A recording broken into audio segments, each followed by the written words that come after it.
ሰላም ጤና ይስጥልኝ እንዴት ናችሁ?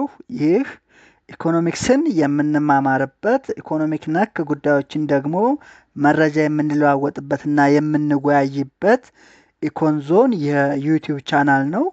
ቤተሰብ ያልሆናችሁ ሰብስክራይብ ማድረግ ቤተሰብ እንድትሆኑ በአክብሮት ጠይቃለሁ።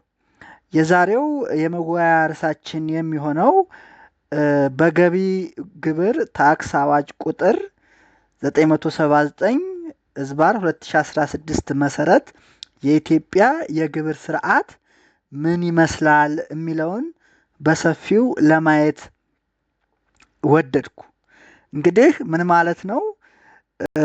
ከማን ምን ያህል ፐርሰንት ይቆረጣል? ምን ያህል ግብር ይከፍላል?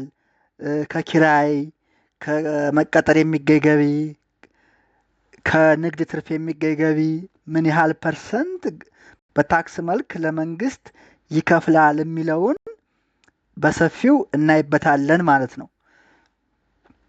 እንግዲህ የኢትዮጵያ የግብር ስርዓት ሁለት ዋና ዋና ምድቦች አሉት። ምንና ምን ተብለን ብንጠየቅ ቀጥተኛና ቀጥተኛ ያልሆነ ታክስ፣ ያ ማለት ዳይሬክት ታክስ እና ኢንዳይሬክት ታክስ የምንለው ማለት ነው። ቀጥተኛ ግብር የምንለው አንድ ኩባንያ ወይም ግለሰብ በቀጥታ ለመንግስት የሚከፍሉት የግብር አይነቶች ናቸው።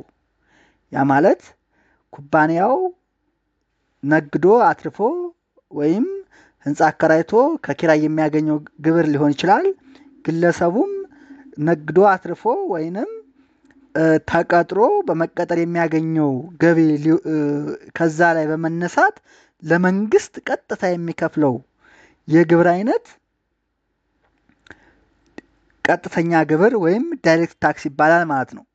በገቢ ታክስ አዋጅ ቁጥር 979 ዝባር 2016 መሰረት ግብር ከፋዮች እንደየገቢ ደረጃቸው በሶስት የታክስ ምድቦች ተከፋፍለው ይታያሉ። ይህም ብዙ ጊዜ እንደምንሰማው እንግዲህ ምድብ ሀ ግብር ከፋዮች የሚባሉ አሉ። ምድብ ለ ግብር ከፋይ የሚባል አለ። ምድብ ሀ መሩሃ ግብር ከፋይ የሚባል አለ ማለት ነው። ምድብ ሀ ግብር ከፋዮች የሚባሉት አንድ ድርጅት ወይም ጠቅላላ አመታዊ ገቢው ብር 1 ሚሊዮን እና ከዛ በላይ የሆነ ማንኛውም ሰው ደረጃ ሀ ወይም ምድብ ሀ ግብር ከፋይ ይሆናል ማለት ነው። እዚህ ጋር እንዴት የምፈልገው ነገር ድርጅትም ሊሆን ይችላል፣ ሌላ ማንኛውም አካል ማንኛውም ሰው ሊሆን ይችላል። አመታዊ ገቢው ከ1 ሚሊዮን ብር በላይ ከሆነ ምድብ ሀ ግብር ከፋይ ነው ማለት ነው። ምድብ ለ ግብር ከፋይ የሚባለው ግን ድርጅትን ሳይጨምር አመታዊ ጠቅላላ ገቢው ከብር 1 ሚሊዮን ያነሰ ነገር ግን ከብር 500,000 እና ከዛ በላይ ከሆነ ምድብ ለ ግብር ከፋይ ይባላል ማለት ነው። እዚህ ጋር ግን እንደምታዩትኝ ድርጅትን አይጨምርም ማለት ነው። ምድብ ሀ መሩሃ ግብር ከፋይ የሚባሉት ደግሞ ድርጅትን ሳይጨምር አመታዊ ጠቅላላ ገቢው ከብር 500,000 የሚያንስ ሰው ምድብ ሀ መሩሃ ግብር ከፋይ ይባላል ማለት ነው። እዚህም እንደምናየው ምድብ ሀ መሩሃ ላይም ድርጅትን አይጨምርም ማለት ነው። ይህ እንደዚህ እንዳለ እንግዲህ በተጨማሪም ይሄ አዋጅ አሁንም እያወራንበት ያለው አዋጅ በተጨማሪም በሚከተሉት መርሃ ግብሮች መሰረት የገቢ ግብር እንዲከፈል ይደነግጋል ይላል። ወደ 5 አይነት የገቢ ግብር በ5 አይነት መርሃ ግብሮች ከፋፍሎ ግብር እንዲከፈል ይደነግጋል። እንግዲህ መርሃ ግብር ሀ ወይም ስኬጁል ኤ የምንለው ከቅጥር ወይም ከመቀጠር የሚገኝ ገቢ ነው። መርሃ ግብር ለ ወይም ስኬጁል ቢ የምንለው ከቤት ኪራይ ወይም ከህንፃ ኪራይ የሚገኝ ገቢ ነው። መርሃ ግብር ሀ መሩሃ ወይም ስኬጁል ሲ የምንለው ከንግድ ስራ የሚገኝ ገቢ ነው። መርሃ ግብር መ ወይም ስኬጁል ዲ የምንለው ደግሞ ሌሎች ገቢዎች ወይም አዘር ኢንካም የሚባሉ አሉ፣ ከነሱ የሚገኝ የገቢ ግብር ነው።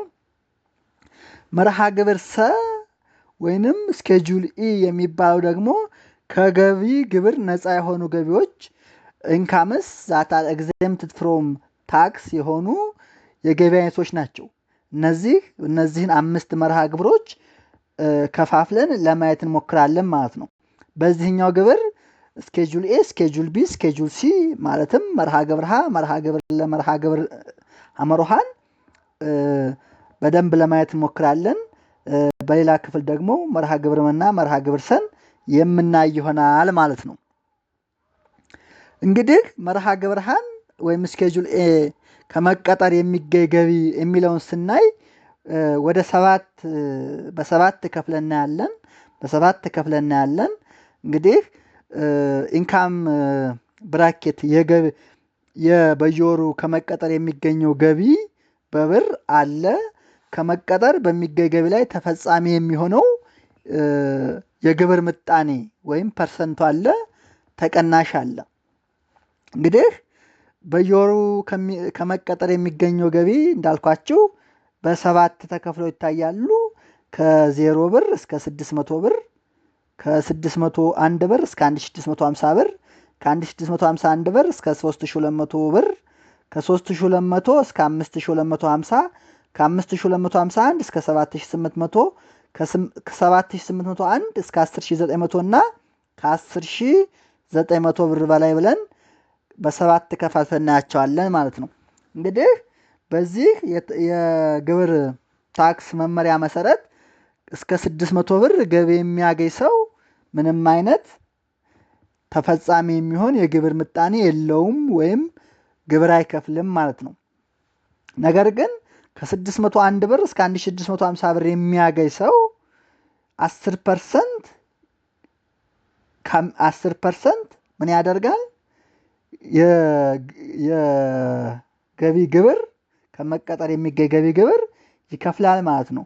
ተቀናሽ ግን ስንት አለለት? 60 ብር ይደረግለታል ማለት ነው። በሶስተኛ ደረጃ ከ1651 ብር እስከ 3200 ብር የሚከፍል ገቢ የሚያገኝ አንድ ግለሰብ 15% ኦፍ የሚያገኘውን ገቢ ያህል ግብር ይከፍላል። ነገር ግን 142 ብር ከ50 ሳንቲ ተቀናሽ ይደረግለታል ማለት ነው። ሌላው በአራተኛ ደረጃ ከ3201 ብር እስከ 5250 ብር ባለው መካከል የሚያገኝ አንድ ግለሰብ 20% ግብር ይከፍላል ማለት ነው። ነገር ግን 302 ብር ከ50 ሳንቲ ተቀናሽ ይደረግለታል ማለት ነው። ሌላው ከ5251 ብር እስከ 7800 ብር የሚያገኝ ግለሰብ 25% ግብር ይከፍላል። 565 ብር ደግሞ ተቀናሽ ይደረግለታል ማለት ነው። በስድስተኛ ደረጃ ከ7801 ብር እስከ 10900 ብር ገቢ የሚያገኝ ግለሰብ 30% የሚሆነውን ገቢውን በግብር መልክ ሲከፍል 955 ብር ደግሞ ተቀናሽ ይደረግለታል ማለት ነው። እንግዲህ ሌላው እና የመጨረሻው ከ10900 ብር በላይ ገቢ የሚያገኝ ማንኛውም ግለሰብ ያ ማለት ከመቀጠር ማለት ነው 35% የሚሆነውን ገቢውን በግብር መልክ ለመንግስት ይከፍላል ማለት ነው። ነገር ግን 1500 ብር ተቀናሽ ይደረግለታል ማለት ነው። ለምሳሌ እንግዲህ ማየት ካስፈለገ አንድ ግለሰብ 6000 ብር ነው ብንል የወር ደመወዙ 6000 ብር እንግዲህ በየትኛው ኢንካም ብራኬት ይወርቃል ማለት ነው? ከ5251 ብር እስከ 7800 ብር ያለው ማለት ነው። ስለዚህ 6000 ብር ሲባዛ በ25% ሲቀነስ 565 ብር አድርገን ለመንግስት የሚከፍለውን ታክስ ማግኘት እንችላለን ማለት ነው። ይሄ ከመቀጠር የሚገኝ ገቢ ወይም መርሃ ግብር ሀ የግብር አሰራር ሰንጠረዥ ወይም መመሪያ ነው ማለት ነው። እንግዲህ ከመቀጠር የሚገኙ ገቢዎች የሚባሉት ደግሞ የሚከተሉት ናቸው። አንደኛ ሰራተኛው ካለፈው አሁን ካለው ወይም ወደፊት ከሚመጣው ቅጥር ጋር በተያያዘ የተቀበለው ደሞዝ፣ ምንዲያ፣ አበል፣ ጉርሻ፣ ኮሚሽን፣ የመልካም ስራ አፈጻጸም ማበረታቻ ስጦታ ወይም ሌላ አገልግሎት ክፍያ ያዙ። ስጦታም ይሁን ማበረታቻም ይሁን ቦነስም ይሁን ምንም ይሁን ከመቀጠር የሚገኝ ገቢ ተብሎ ግብር ይጣልበታል ማለት ነው። ሌላ ደግሞ ያለፈን ያሁንን ወይም የወደፊትን ቅጥር አስመልክቶ ሰራተኛው የሚቀበለው የአይነት ጥቅም ዋጋ አሁን በቅርብ በገንዘብ ሚኒስቴር ተሻሽሎ የወረደው ማለት ነው። ኢንካይንድ ቤኔፊት ታክስ የምንለው ማለት ነው። አሁን ለምሳሌ በእኛ መስሪያ ቤት ኢንካይንድ ቤኔፊት ታክስ ተብሎ ፋሲሊቲ ከተደረገላቸው ሲቀነስ የማርኬት ሬት የሚባል ብሔራዊ ባንክ ያወጣው ማርኬት ሬት እሱ 15% ነው። ዲፈረንሷን በግብር መልክ ይከፍላሉ ማለት ነው። ይሄ እንግዲህ የአይነት ጥቅማ ጥቅም ይባላል ማለት ነው። ሌላው ተቀጣሪው ከስራ ሲቀነስ ስራውን ሲለቅ ወይም ስራውን እንዲለቅ ለማግባባት የሚከፈል ገንዘብን ጨምሮ የስራ ውል በመቋረጥ ምክንያት በፈቃደኝነት በስምምነት ወይም በዳኝነት ውሳኔ መሰረት የተቀበለው ማንኛውም የገንዘብ መጠን ይህ ማለት ነው። ከስራ ሲቀነስ የሰራተኛና አሰሪ አዋጁ ምን ይላል? ሴቨራንስ ፔመንት የሚባል አለ። እሱን እንዲከፍል ያስገድደዋል። ስራውን ሲለቅ ደግሞ የአገልግሎት ክፍያ ሊከፈለው ይችላል። ስራውን እንዲለቅ ደግሞ ለማግባባት ለምሳሌ ድርጅቶች ስራህን ከለቀቅ ይህን ያሰጣለሁ ብለው ከተስማሙ እሱም አለ። ሌላው ደግሞ የስራው ሲቋረጥ ለምሳሌ ድርጅቱ ባንክረፕት ሆኖ ከገበያ ቢወጣና የሰራተኞቹ የስራ ውል ቢቋረጥ ሳይስማሙ ቢቀሩ ወይም በዳኝነት ተካሰው ቢፈረድላቸው ከዛም የሚያገኙት ገቢ ከመቀጠር የሚገኝ ገቢ ተብሎ ታክስ ይደረጋል ማለት ነው። ስለዚህ ከመቀጠር የሚገኝ ገቢ የሚባሉት እነዚህ 3 ነገሮች ናቸው። እነዚህን ያሱልኝ። ነገር ግን በመቀጠር የሚገኝ ገቢ ከግብር ነፃ የተደረገን ገቢ አይጨምርም። እንግዲህ ከግብር ነፃ የተደረገችው 600 ብር ናት ማለት ነው። እሷን አይጨምርም ማለት ነው። ሌላው ኖትን እንድንይዘው የምፈልገው ነገር ማንኛውም ቀጣሪ ተቀጣሪው መክፈል የሚኖርበትን ግብር ከተቀጣሪው ገቢ ላይ ሳይቀንስ ራሱን ለተቀጣሪው በሙሉ ወይም በከፊል የከፈለለት እንደሆነ በቀጣሪው የተከፈለው የግብር መጠን ተቀጣሪው ከመቀጠር ከሚያገኘው ግብር በሚከፈልበት የገንዘብ መጠን ላይ ተደምሮ ግብሩ ይሰላል ነው። ይሄ እንግዲህ ምናልባት እናንተ ድርጅት ኑሯችሁ ካምፓኒ አቋቁማችሁ ሰራተኛ የምትቆጥሩ ከሆነ ቀጥታ ይችን ነገር ትይዟት አላችሁ ማለት ነው። ዙሮ ምንድነው ነጥቡ? አንድ ሰራተኛ ቀጥራችሁ ለሰራተኛው የምትሰጡት ማንኛውም ጥቅማ ጥቅምም ሆነ ደሞዝ ግብሩን በአግባቡ እየቀነሳችሁ ማከፍሉ ከሆነ ሰራተኛው ቢለቅ ኦር ሌላ ነገር ቢሆን እናንተ የመክፈል ግዴታ አለባችሁ ነው። ይሄ ነው የሚለው ጽንሰ ሐሳቡ ማለት ነው። ሌላው እንግዲህ መርሃ ግብር ለስኬጁል ቢ ከቤት ኪራይ የሚገኝ ገቢ አለ። ይሄ በስኬጁል ቢ ነው። እንግዲህ ይሄ የሚሰራው ምንድነው? በግለሰቦች የኪራይ ገቢ ላይ ተፈጻሚ የሚሆኑት ምጣኔዎች የሚከተሉት ናቸው ይላል። በግለሰቦች ነው ያዙልኝ። በግለሰቦች የኪራይ ገቢ ላይ ያ ማለት አበበ፣ ከበደ፣ አስቴር ወይ ገመቹ ወይ ተክለ አረጋይ ኪራይ አከራይተው ገቢ የሚያገኙ ከሆነ ከነሱ የሚሰላ ነው። እንግዲህ ይህም በ7 ከፍለን እናየዋለን። ከ0 ብር እስከ 7200 ብር አለ። ከ7201 ብር እስከ 19800 ብር አለ። ከ19801 ብር እስከ 38400 ብር፣ ከ38401 ብር እስከ 63000 ብር፣ ከ63001 ብር እስከ 93600 ብር፣ ከ93600 ብር እስከ 130800 ብር እና ከ130800 ብር በላይ ብሎ ይከፋፍለዋል ማለት ነው። ይሄ ግን በአመት ነው። ከመቀጠር የሚገኝ ገቢ በወር ነው። ይሄ በአመት ነው። እንግዲህ የወለድ ምጣኔውን ስናይ የመጀመሪያው እስከ 7200 ብር የሚገኝ ገቢ ከኪራይ የሚገኝ ገቢ ምንም አይነት ታክስ አያስከፍልም። ከ7201 ብር እስከ 19800 ብር የሚያገኝ ከሆነ ግን 10% ለመንግስት ግብር ሲከፍል 720 ብር ተቀናሽ ያገኛል ማለት ነው። ሌላው ከ19801 ብር እስከ 38400 ብር የሚያገኝ ከሆነ ደግሞ 15% በግብር መልክ የመክፈል ግዴታ ሲኖርበት 1710 ብር ደግሞ ተቀናሽ ያገኛል ማለት ነው። ሌላው ከ38401 ብር እስከ 63000 ብር የሚያገኝ ማንኛውም አከራይ 20% የገቢ ግብር የመክፈል ግዴታ ሲኖርበት 7630 ብር ደግሞ ተቀናሽ ይደረግለታል ማለት ነው።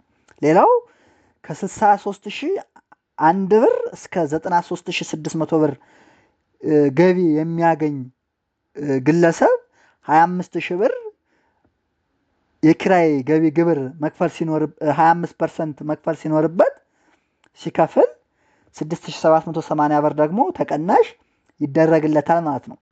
ሌላው ከ93601 ብር እስከ 130800 ብር ባለው ሬንጅ ውስጥ አመታዊ የኪራይ ገቢ የሚያገኝ አከራይ ደግሞ 30%ቱን ለመንግስት በግብር መልክ የመክፈል ግዴታ ሲኖርበት 11460 ብር ደግሞ ተቀናሽ ይደረግለታል ማለት ነው።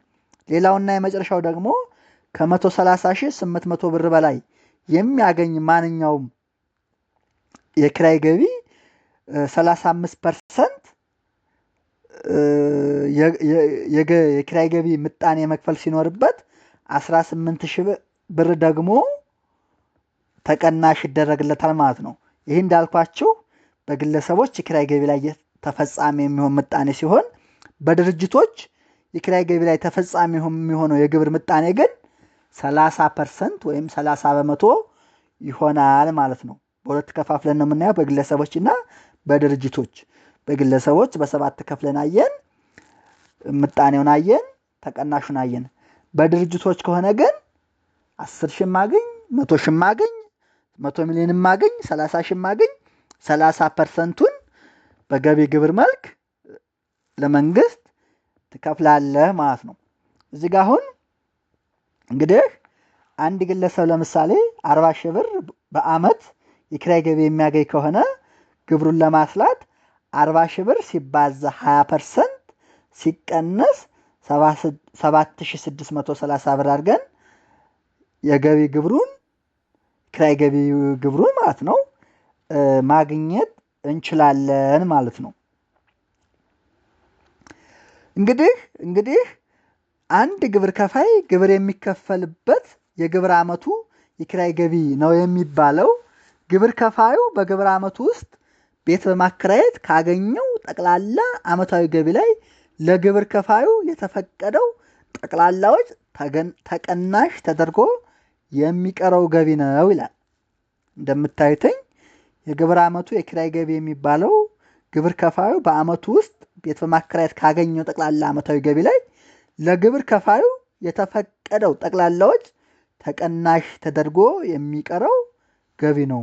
እንግዲህ የተፈቀደው ጠቅላላዎች ምንድን ነው የሚለውን የራሱ የሆነ መመሪያ አለው፣ የራሱ የሆነ አፈጻጸም አለው ማለት ነው። ብቻ ግን እሱ ተቀናሽ ተደርጎ የሚቀረው ገቢ ከቤት ኪራይ የሚገኝ ገቢ ተብሎ ግብር ይከፈልበታል ማለት ነው። ግብር ከፋዩ ቤቱን ያከራየው ከእቃዎቹ ጋር በሚሆንበት ጊዜ ያገኘው ጠቅላላ ገቢ ከእቃዎቹ የተገኘውንም የኪራይ ገቢ ያጠቃልላል ይላል። ለምሳሌ እንግዲህ አንድ ፈርኒሽ የሆነ ቤት አከራይቶ ገቢ የሚያገኝ ግለሰብ እንግዲህ ዋጋውን የሚያስበው የእቃዎቹንም ጨምሮ ሊሆን ይችላል። ስለዚህ የገቢ ግብሩም ታክሱም የሚሆነው ከእቃዎቹ የተገኘውን ኪራይም ጨምሮ ነው ማለት ነው። ሌላው ግብር ከፋዩ ቤት ማከራየት የሚያገኘው ጠቅላላ ገቢ ከገቢ ግብር ነፃ የሆነን ገቢ አይጨምርም ይላል። እንግዲህ ቅድም እንዳየነው እስከ 7200 ብር ድረስ ታክስ አይከፈልባትም ማለት ነው። ስለዚህ ግብር ከፋዩ ቤት ማከራየት የሚያገኘው ጠቅላላ ገቢ ከገቢ ግብር ነፃ የሆነን ገቢ አይጨምርም ይላል ማለት ነው። ሌላው እንግዲህ ሶስተኛው ምንድነው? መርሃ ግብር ሐመርሃ ወይም ስኬጁል ሲ የምንለው ከንግድ ስራ የሚገኝ ገቢ ነው። እንግዲህ ንግድ ስራንም በሁለት ከፍለን ማየት እንችላለን። አንደኛ በግለሰብ የሚካሄድ ንግድ አለ፣ ሁለተኛ በድርጅት የሚካሄድ ንግድ አለ። በግለሰብ ላይ ተፈጻሚ የሚሆኑት የንግድ ስራ ገቢ ግብር ምጣኔዎች የሚከተሉት ናቸው ይላል። ይሄም እንዳልኳችሁ 7 የግብር እርከኖች አሉት። አንደኛው እንግዲህ ከ0 ብር እስከ 7200 ብር ያለው ነው። ምንም አይነት ግብር አይከፈልበትም። ከ7201 ብር እስከ 19800 ብር ድረስ በአመት ከንግድ ገቢ የሚያገኝ ግለሰብ ግን 10%ቱን ለመንግስት በግብር መልክ የመክፈል ግዴታ ሲኖርበት 720 ብር ደግሞ ተቀናሽ ይደረግለታል ማለት ነው። ከ19801 ብር እስከ 38400 ብር አመታዊ ገቢ የሚያገኝ ግለሰብ ደግሞ 15%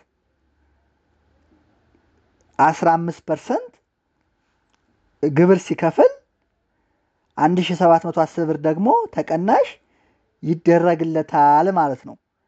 ሌላው ከ38401 ብር እስከ 63000 ብር ግብር ገቢ የሚያገኝ ግለሰብ ደግሞ 20% ግብር የመክፈል ግዴታ ሲኖርበት 7630 ብር ደግሞ ተቀናሽ ይደረግለታል ማለት ነው።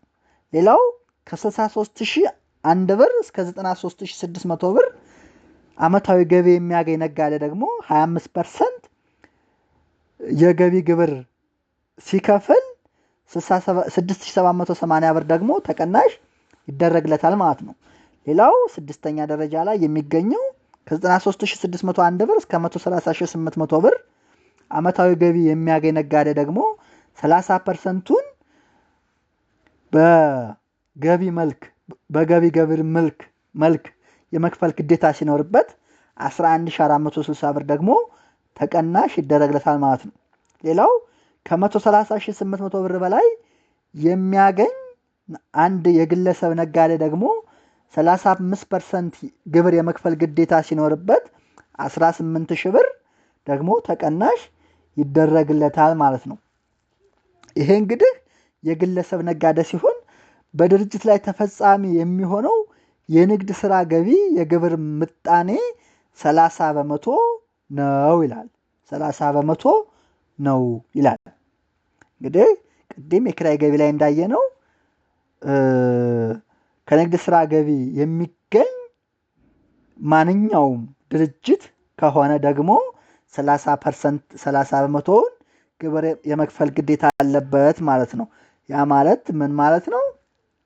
10 ሺህ የሚያገኝ 100 ሺህ የሚያገኝ 100 ሚሊዮን የሚያገኝ 30 ሺህ የሚያገኝ 30%ውን እንደ ገቢ ግብር መክፈል አለበት ማለት ነው። ቅርታ ግን እዚህ ሰንጠረዥ ላይ እንድታስተካክሉልኝ የምፈልገው ነገር ግብር የሚከፈልበት የኪራይ ገቢ በአመት የሚለውን ግብር የሚከፈልበት የንግድ ስራ ገቢ በአመት ብላችሁ አስተካክሉልኝ።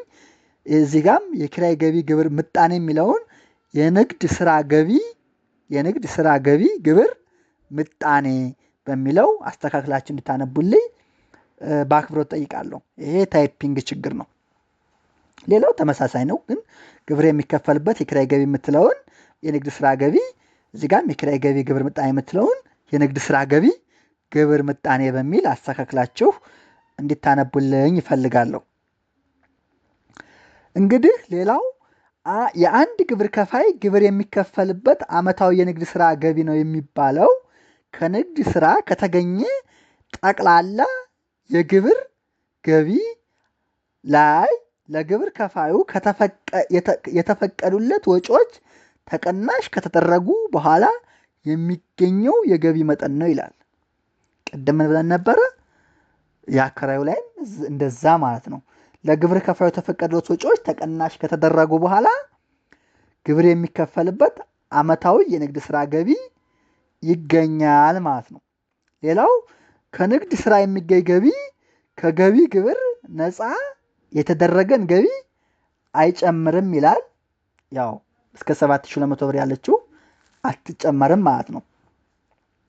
ሌላው የግብር ከፋዩ ግብር የሚከፈልበት የግብር አመቱ ገቢ በሚወሰንበት ጊዜ ግብር ከፋዩ ያደረገው ስጦታ ተቀናሽ የሚደረገው ስጦታው የኢትዮጵያ የበጎ አድራጎት ድርጅት ወይም የኢትዮጵያ ማህበር ወይም መንግስት ባደረገው ጥሪ መሰረት ለልማት የሀገሪቱን ሉዓላዊነትና የግዛት አንድነትን ለማስከበር ሰው ሰራሽ ወይም የተፈጥሮ አደጋን ወይም ወረርሽኝን ለመከላከል ወይም ለተመሳሳይ ጥሪዎች ምላሽ ለመስጠት የተደረገ ከሆነ ነው ይላል። እንግዲህ አንድ ግብር ከፋይ ስጦታ ሊሰጥ ይችላል።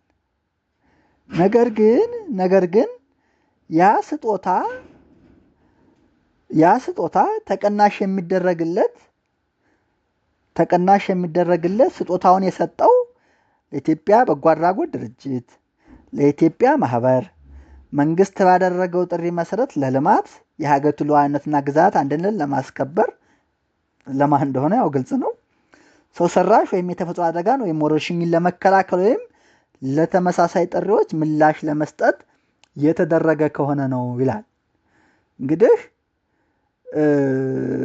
እዚህ ላይ በደንብ አትኩሮት ይፈልጋል። ስጦታው ለማን ነው የተሰጠው የሚለውን በደንብ ማጤን ይፈልጋል ማለት ነው። እንግዲህ ሶስቱን የገቢ ግብር መርሃ ግብሮች አየን። መርሃ ግብር ሀ ከመቀጠር የሚገኝ ገቢ፣ መርሃ ግብር ለ ከህንፃ ኪራይ ከቤት ኪራይ የሚገኝ